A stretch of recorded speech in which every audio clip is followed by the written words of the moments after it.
"Uncle, please, stop, you're hurting me."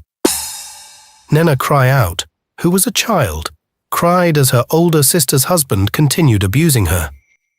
Nena was born into the large, loving family of Okechukwu and Adamma Okafor in a village near Enugu, Nigeria. She was the 12th of their 13 children, doted on by her older siblings and parents alike. Though they didn't have much in terms of wealth, the Okafor household brimmed with love, laughter, and the chaos of so many children running around. Tragically, when Nena was just 9 years old, her mother Adanma fell gravely ill after giving birth to the youngest Okafor child. In their village, access to medical care was extremely limited. The nearest clinic was over 20 miles away, and they could ill afford the fees even if they could arrange transportation. A local herbalist tried everything in his knowledge, but Adanma's condition only worsened in the weeks after delivering the baby. Feverish and losing dangerous amounts of blood, Adanma grew weaker by the day. The entire family pitched in to care for her, the newborn, and the household, but it was overwhelming for Okechukwu. Adanma's bright smile dimmed as the life seemed to drain out of her. Naseni's previously vibrant mother became a shadow, struggling tremendously. The children crowded around Adanma's bed, doing what little they could, like fanning her sweaty brow. But they could sense something dreadfully amiss. After a month of immense suffering, Adanma passed away from what was likely childbirth complications and severe blood loss. Nena and her siblings were utterly devastated, wailing in heartbroken anguish. Adanma's death created an unbearable void in the family. Okechukwu was beside himself with grief, wondering how he would possibly raise the youngest children, run the household and provide for his family alone as a broke village man. With heavy hearts, it was decided the children would have to be parceled out temporarily to live with relatives until he could take care of them all again. 1 year later, as the second youngest at only 10 years old, little Nena was sent to live with her aunt Onyinye, who had married a businessman named Emeka and relocated to the city of Lagos. Though her aunt welcomed her, her husband wasn't around because he went on a business trip, so they both lived together, and it was calm, loving, and peaceful. Though Nena was absolutely distraught being separated from her siblings and her mother's too early graveside, so fresh in her mind. She'd awake in Onyinye's home, crying for her late mother's comforting embrace. Nena's life took an unfortunate turn when her sister's husband, Mr. Emeka, returned from a business trip. Up until then, things had been relatively calm for the 10-year-old girl. However, Mr. Emeka seemed to take an inappropriate interest in Nena from the moment he arrived back home. 3 days after his return, the situation took a dark turn. From the moment Mr. Emeka walked through the door, Mr. Emeka could not keep his eyes off Nena's body. Nena had gone through puberty at a young age. She had developed a womanly figure with wide hips and a shapely backside that seemed too mature for her age. From the moment he arrived, Mr. Emeka could not keep his eyes off Nena's body. His gaze made the young girl deeply uncomfortable. 3 days after he returned, Nena's life took a horrifying turn. Something happened.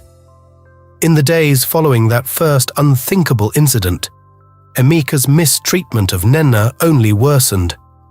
He began demanding the little girl run menial errands and chores for him frequently whenever Onyinye wasn't present. But each time she returned, Emeka would use it as an opportunity to violate her personal space and boundaries in increasingly appalling ways. "There's my favorite little helper," he would leer as she arrived back from some trivial task, before suddenly grabbing her or touching her inappropriately. On one occasion, he shamelessly groped and squeezed at areas of her body that made Nena feel deeply uncomfortable and confused, despite her young age. When she reflexively tried to pull away with a tremulous, "Uncle, stop," he simply tisked and resumed the revolting behavior. Desperate and afraid, Nena eventually worked up the courage to try telling her sister Onyinye what Emeka had been subjecting her to in graphic terms a child could manage. Nena confided in her aunt one evening, fighting back tears. "Auntie, Uncle Emeka touches me bad places and I don't like it," she murmured between sobs, flushing with shame. "He hurts me. When I brought him the book he asked for, he pulled me close and touched me down there." But rather than confronting her husband or taking Nenena's words at face value, Onyinye seemed to outright dismiss the accusations with a forced, placating laugh. "Oh, little one, don't be silly. I'm sure Emeka was just playing around. That's what uncles do, act silly with their nieces," she said in a sugary tone that made Nena's skin crawl. "He's my husband. He would never hurt you intentionally. You must have misunderstood." Nena opened her mouth to try arguing further, but the sheer psychological defeat at having her truth dismissed so callously rendered her mute. She simply shrank back, realizing she was well and truly alone in this ongoing cycle of torment. From that point on, Emeka seemed to grow bolder and more unrestrained in his mistreatment, clearly recognizing there were no consequences. Nena felt hopelessly trapped, with nowhere to turn except inward as the mental anguish compounded. Her uncle had methodically stripped her of protection, security, and even the ability to make her voice heard. She was completely at his mercy, with no choice but to simply endure his depravities over and over and over again, in silence. On a seemingly ordinary afternoon, young Nena was playing make-believe games in the modest courtyard of her sister Onyinye's home, trying to recapture a semblance of childhood joy. She clumsily danced between the sun-baked red clay pots holding sturdy hibiscus plants, singing a made-up tune about butterflies. "Nena," Onyinye's voice called out from the house. "Come here for a moment." Nena obediently made her way to where her sister stood in the doorway. Onyinye bent down to meet Nena's eye level, brushing a loving hand over her cheek with a warm smile. "I need to go to the market for some provisions, okay? But I'm counting on you to be my good little girl and keep an eye on things," Onyinye said. "Make sure you look after the potted plants and any kitchen supplies I have laid out, and don't forget to eat your lunch when you get hungry." Nena nodded obediently, eager to please her beloved older sister who had taken her in after their mother's death. "Yes, big sis, I'll be good," Nena replied, planting a tender kiss on Nena's forehead before rising with a small woven basket over her arm. "I'll be back in a couple of hours. Listen well for your brother-in-law if he needs anything. Okay." A fleeting flicker of unease passed over Nena's young face at the mention of Emeka. Ever since his return from that fateful business trip, he had become a source of terror and distress. But she quickly banished the thought, not wanting to dwell on the dark things he subjected her to while her beloved sister was away. "Okay," she responded with a slight quiver in her voice. Onyinye seemed not to notice as she waved goodbye and headed off down the dirt road towards the nearby market. For a few peaceful minutes after her sister's departure, Nena returned to her imaginary play, trying to recapture the unbridled joy of childhood that had been stolen from her far too soon. But that innocence was shattered once more by Emeka's gruff voice calling out from within the house. The 10-year-old girl heard her name being called from inside. "Nena, come here, child," the deep voice of her brother-in-law, Mr. Emeka, bellowed. Obedient and naive, Nena quickly scampered inside to meet him. "Yes, Uncle Emeka," she said timidly. The large man was seated on the tattered sofa, eyes already undressing the young girl. "What were you doing outside all alone?" he asked in a deceptively gentle tone. "Nothing. Just playing," Nena stammered, her small curvy frame trembling with fear around the imposing man. He patted the cushion beside him. "Well then, come sit with your uncle for a bit." Nena reluctantly obeyed, scooting onto the sofa next to him. She could smell the stale whiskey on his breath. "My, you're becoming such a pretty young lady," Mr. Emeka said, caressing her arm. "Doesn't your uncle deserve a special cuddle?" Before Nena could protest, he yanked her onto his lap, his thick fingers roaming greedily over her tiny body. The terrified child went rigid, unsure of what was happening, but knowing it was very wrong. Mr. Emeka clumsily undressed her, murmuring reassurances that only made her more afraid. "Just stay calm and be a good niece. This will be our little secret," Nena whimpered as he groped her and forced his hand between her legs, violating her innocence. She squeezed her eyes shut, wishing she could wake up from this nightmare as tears streamed down her cheeks. "Please, it hurts," she managed to whisper, but Mr. Emeka only hushed her harshly. He continued abusing her until finally, mercifully, he seemed sated. As he redressed the trembling girl, Nena's mind swirled with confusion and shame. Mr. Emeka gripped her small shoulders firmly, his breath hot on her face. "You breathe one word of this to anyone, and I'll make your life a living hell," he hissed. "This is our secret now, you understand?" Too scared to disobey, Nena only nodded meekly. Her uncle gave her one final menacing leer before shoving her away. Nena retreated to her room, her safe haven now tainted with trauma. As she huddled in the corner, she hugged her knees tight.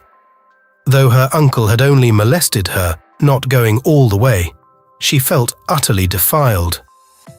The young girl knew her uncle's actions were very wrong, but in her childlike mind, she wondered if she had done something to make him do those terrible things. Haunted and afraid, Nena stayed silent about the abuse. Nena's older sister home, once a place of comfort and security, had become a nightmare. Her sister's husband, Mr. Emeka, had developed an insidious obsession with the innocent 10-year-old girl. Whenever Nena's sister left the house to run errands or visit friends, Mr. Emeka would pounce. He would call out Nena's name in a sickly sweet tone that made her stomach knot with dread. "Nena, darling, come keep your uncle company for a bit." The young girl would reluctantly trudge to find him, already knowing the horrors that awaited. Mr. Emeka would grab her curvy wrist and yank her onto his lap, his calloused hands roaming greedily over her fragile body. "You're such a pretty little thing," he would purr, nuzzling his scratchy face against her cheek. "Don't you want to make your uncle happy?" Tears would well in Nena's eyes as Mr. Emeka tore off her clothes, but she knew better than to raise her voice. He had threatened to really hurt her if she told anyone about their special games. The large man would then forcibly molest her, touching and violating her most private areas as she squirmed and whimpered in pain. Each time, he would try to go further, obsessed with stealing her innocence completely. "Just relax and let Uncle make you a woman," he would growl, pinning her down. "You're going to like this, I promise." But each time, they would be interrupted by the sound of Nena's sister returning home. Mr. Emeka would quickly redress the weeping child and shove her away with a menacing glare before greeting his wife. Nena lived in constant fear, never knowing when the abuse would happen again. She wished she could simply stay by her sister's side forever to avoid her husband's molestation.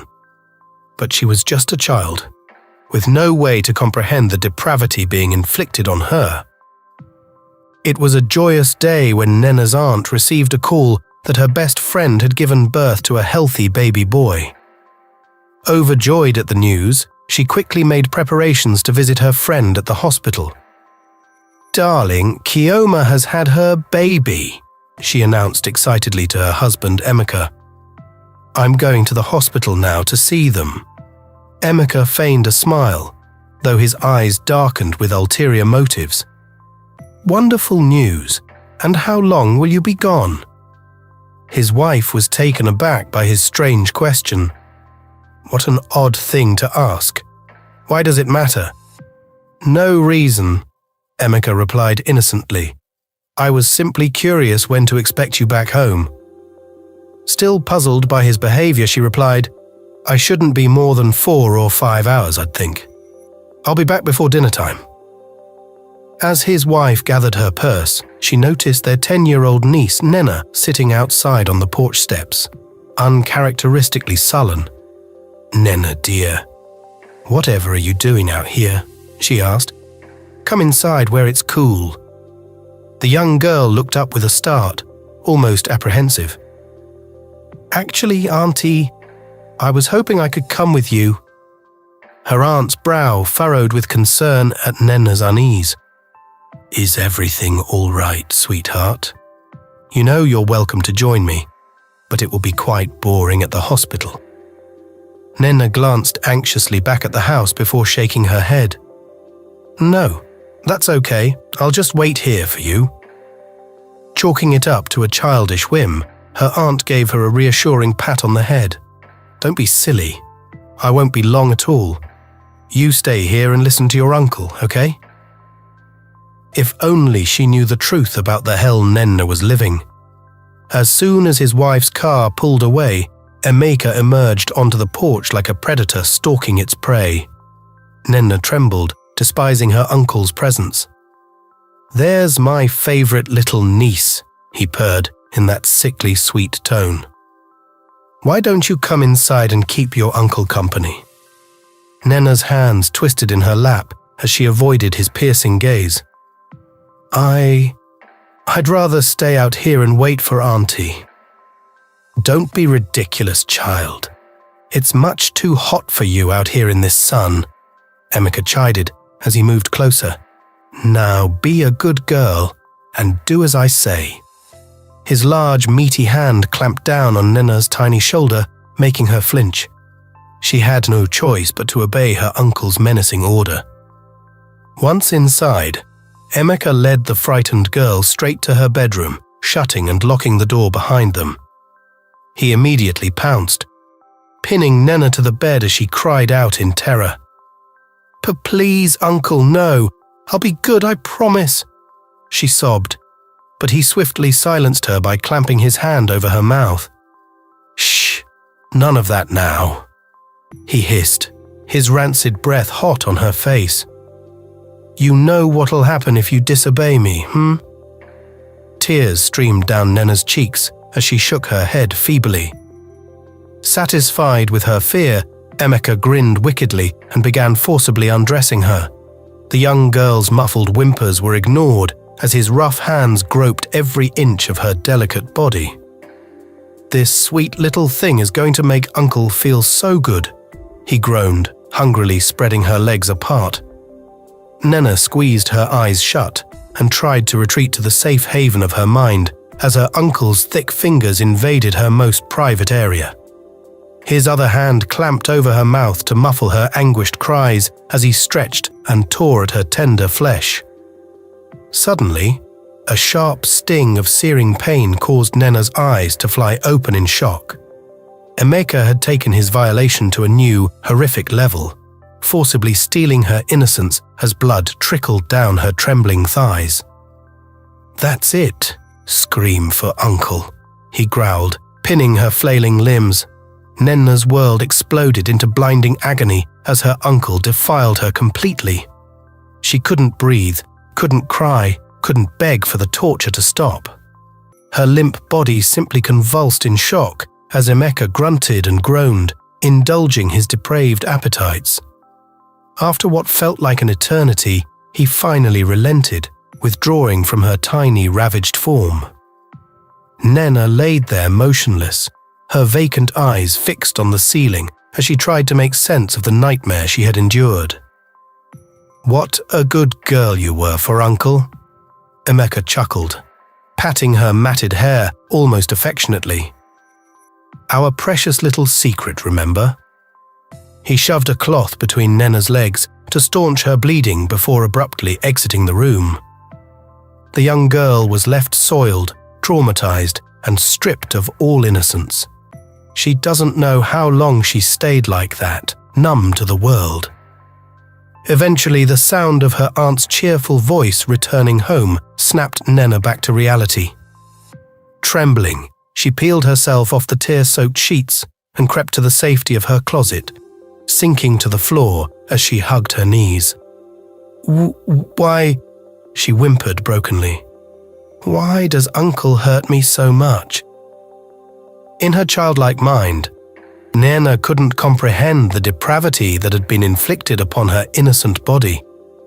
All she understood was that it was wrong, that it hurt beyond words, and that her uncle seemed to derive immense pleasure from her suffering.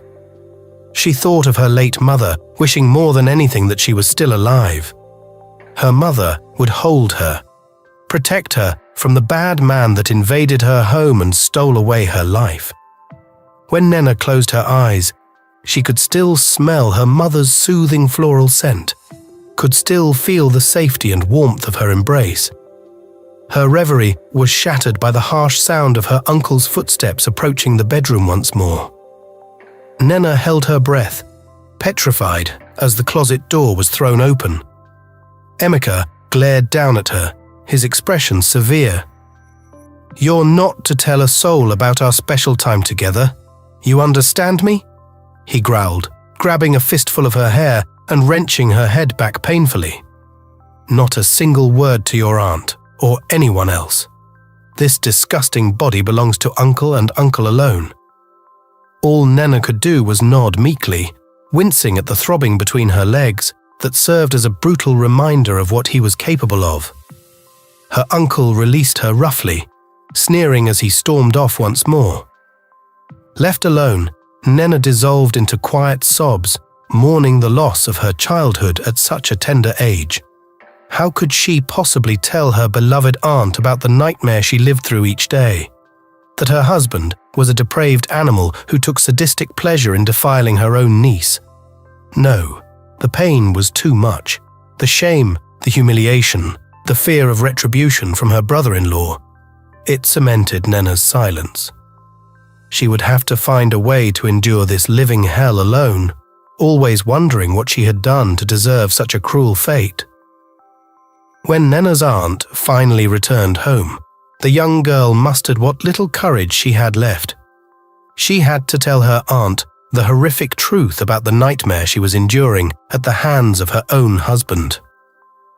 With trembling steps, Nenna emerged from her hiding spot to greet her aunt in the living room. The kind woman's face instantly brightened at the sight of her niece. "There you are, sweetheart," she exclaimed, enveloping Nenna in a warm embrace. "Were you a good girl while I was out?" Nenna stiffened at her aunt's innocent words, fresh tears welling in her eyes. How could she possibly explain the hell her brother-in-law had put her through just hours ago? Auntie," the young girl stammered, struggling to find her voice. "There's something I need to tell you." Her aunt's brow furrowed with concern at Nenna's distress. She cupped the child's face gently, studying her red-rimmed eyes and solemn expression. "What's wrong, dear? You know you can tell me anything." Nenna opened her mouth to speak, but the words caught in her throat. She imagined the fury and disbelief on her aunt's face, the accusations that she was lying, her brother-in-law's retaliation if he found out, she tattled. The shame was too overwhelming, so instead she simply uttered, "Uncle Emeka, he," before dissolving into heart-wrenching sobs. Shh, it's all right," her aunt cooed, rocking Nenna in her arms. "Did you two have a little disagreement while I was gone? You know how much your uncle adores and loves you." Nenna peered up at her aunt with red-rimmed eyes, pleading for her to understand the torture she had endured. Her aunt simply smiled sadly and brushed Nenna's matted hair from her face. "Sweetheart, your uncle may seem harsh at times, but it's only because he loves you so much. Just look at all the gifts he buys you, the fees he pays for your schooling, the clothes on your back. He would never do anything to hurt you intentionally." She placed a tender kiss on Nenna's forehead. "I need to get changed out of these clothes, but I want you to go splash some cool water on your face and try giving your uncle another chance, okay? No more tears." With that, her aunt rose and headed towards the bedroom, leaving Nenna feeling more alone and betrayed than ever before. The young girl remained rooted in place, silent sobs racking her tiny curvy frame. How could she possibly make her aunt understand the depraved reality she was living? Her brother-in-law had threatened her life if she breathed a word of the abuse, and clearly her aunt's blind adoration for her husband caused her to turn a willful blind eye. Once again, Nenna felt completely and utterly trapped in her personal nightmare with no avenue for escape or justice. No one would ever believe her words over the charismatic lies of the man who claimed to be her protector. So she would remain silent and pray for the day when she was finally big and strong enough to get away from her uncle's torment forever. Until then, Nenna would endure, keeping the trauma locked inside like an insidious secret clawing away at her wounded spirit. From that day forward, Nenna's life descended into a waking nightmare. Her once happy and carefree childhood was shattered, replaced with constant fear, trauma, and a suffocating sense of hopelessness. "Mommy, why did you have to leave me?" She would sob quietly at night, longing for the warm embrace and protective love of her late mother. "Please come, save me." But her desperate pleas went unanswered. Nenna was trapped, a helpless child forced to endure the relentless torment of her uncle's depraved abuse. Each time her aunt left the house, Emeka would immediately descend upon his young niece like a predator stalking prey. "Come keep your uncle company, darling," he would purr in that sickening tone that made Nenna's skin crawl. His massive frame would loom over her small body menacingly. "But please, not again," Nenna would beg through frightened sobs. But Emeka showed her no mercy. Rough, calloused hands would strip her bare before groping and violating every inch of her innocent body. Nenna squeezed her eyes shut, praying for it to be over soon as Emeka's thick fingers invaded her most private areas. "You want to be a good girl for Uncle, don't you?" he would growl, ignoring her pained whimpers. "This will be our special secret." Though he couldn't bring himself to fully rape the child, at least not while his wife was home, Emeka took immense satisfaction in tormenting and molesting his sister-in-law. Nenna's world became a cyclical hell of dread, suffering, and inescapable abuse. With no other family, no mother to protect her, the young girl felt she had nowhere to turn. Her aunt's blind adoration for Emeka caused her to willfully ignore any signs of her husband's depravity. So Nenna suffered in silence, her childhood innocence eroding away more each day under the weight of her uncle's evil actions. The day Emeka finally raped his sister-in-law and stole her innocence was just the start of Nenna's living nightmare. With his wife preoccupied, running her new boutique all day, the depraved man now had unlimited access to continue defiling the young girl to his sadistic heart's content. As the weeks rolled on, Emeka seemed to take immense pleasure in debasing and tormenting Nenna. What began as molestation quickly escalated into a cycle of repeated rape and sexual abuse against the helpless child. "Time for your uncle's special lessons," he would leer as he unceremoniously barged into her bedroom. Nenna knew better than to protest or fight back. Such defiance only provoked further cruelty from her tormentor.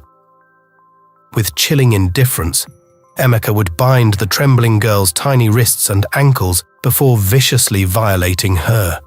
His meaty fists muffled Nena's anguished cries as he rutted against her like a rabid animal, grunting from the depths of his depraved psyche. "What a good girl, staying so nice and quiet for uncle," he would taunt, his foul breath hot on Nena's tear-stained cheeks. "You're getting so good at pleasing me." Whenever his twisted urges were finally sated, Emeka would toss the weeping child aside like a rag doll before simply leaving without a second glance. Nena was left huddled and shaking, cradling her aching body as she stammered through prayers for protection. As the years crept agonizingly by, Nena was forced to confront the harsh reality that her life had become an unending cycle of rape and sexual torture at her uncle's hands. She spiraled into a traumatized preteen and eventually a hollow-eyed adolescent.